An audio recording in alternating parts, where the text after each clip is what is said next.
So in the start of the year, I basically started the challenge using Goodreads. My aim is to read 30 books during the whole year. I've already read 15 and I'm almost done with my 16, which I'll be done today. This is a huge achievement for me. I haven't read this much within a period of 5 months, but of course the year is not over. There's 15 more books to go, and what this is basically a list of the best books I've read in this first half of the year. And I've had such a good time reading books so far this year. Almost everything I've read has been good. The fifth one has to be Shadow of the Wind by Carlos Ruiz Zafón. Now, this is book one of a series called The Cemetery of Forgotten Books. I absolutely love this series, and I'm currently working on finishing all of the books in the series. There are like 4 or 5 books, not more. And this was so much fun. I just couldn't put this book down. I had such a blast reading it, and Carlos is slowly becoming one of my favorite writers. I'm just really enjoying his stuff.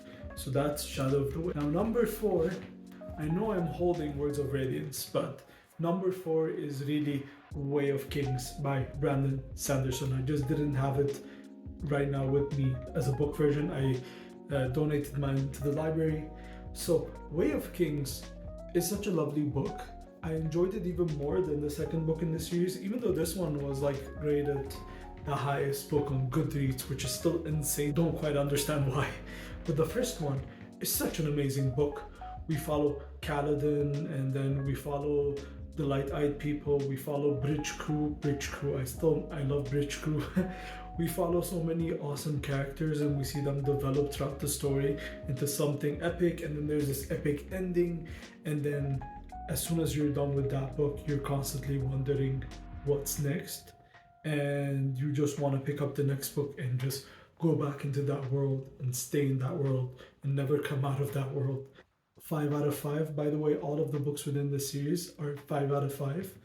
So yeah, I highly recommend it. So number 3 is not an English book, so I'm not going to spend too much time talking about it. The book is called People Without Childhood, which is a book written in Western Armenian, and it's the story of a group of orphans who are basically raised in an orphanage in Syria, Aleppo. And it just talks about how absolutely what a painful life it was, because all of these orphans survived the events of 1915, which is the Armenian genocide. And you just see a slice of life, of their life, how they're growing up in these orphanages, their hardships, and what ends up becoming of them. I have yet to find an English translation, so I can't link you anything, but if you read Western Armenian or Turkish, there are links in another video where I've reviewed the book. And yeah, this is just like very well written by Antranik Zarugian. I look forward to reading more of Antranik Zarugian in the future, because this was such a good read.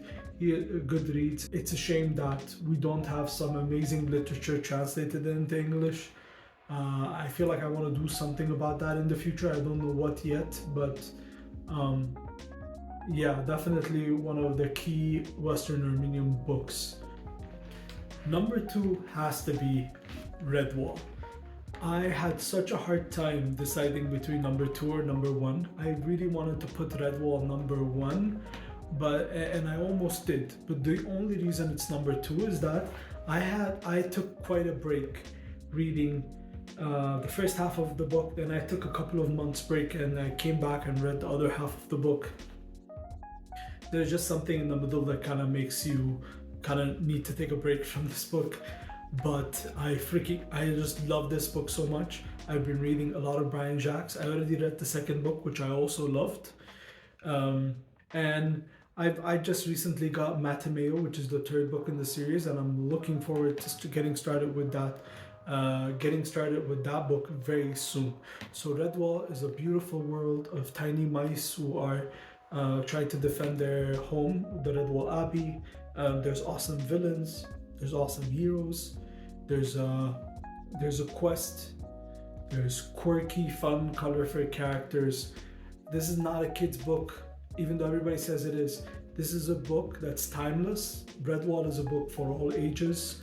I enjoyed this so much, and never did I think that the writer was talking down to me. That never happened, which is sadly a common thing I see with modern YA children books. This is just a lovely experience, and I look forward to reading more books within the world of Brian Jacques. And finally, the number one spot goes to The Angel's Game by Carlos Ruiz Zafón. Yes, another entry of this writer on this list. I do not understand why this book is not as popular as the first one. The first one is critically acclaimed. I love the first one, but this is on a different level. One of the most fun protagonists I've ever read, a mystery that will constantly make you wanna dig deeper into the book and just try to find out what's happening. This book leaves you with more questions than answers, but it's just so well done. This is the reason, this book was so good.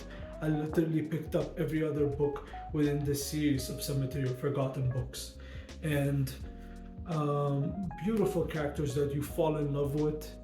And this was definitely one of those books where I read in 3 days or 4 days maximum. It's like 600 pages. It's not that easy to go through that in a short period amount of time. But this was a breeze. I could not put this book down for even a moment. I just like his writing style just feels so right for my tastes. I feel like his writing style is so unique, tailored to what I love in books. And if you're a bookworm or you identify as such, and if you're a writer, this is the book that explores those topics, or feels nostalgic towards those topics. So Angel's Game, I loved it. It's my favorite book of the year so far. I'm looking forward to finishing this series this year. In the next couple of months, I'll be done with the whole series, and I would love to make a full deep dive video into this world of Barcelona in the 20th century. And yeah, that's it. Thank you very much for spending your time here with me, and have a good one.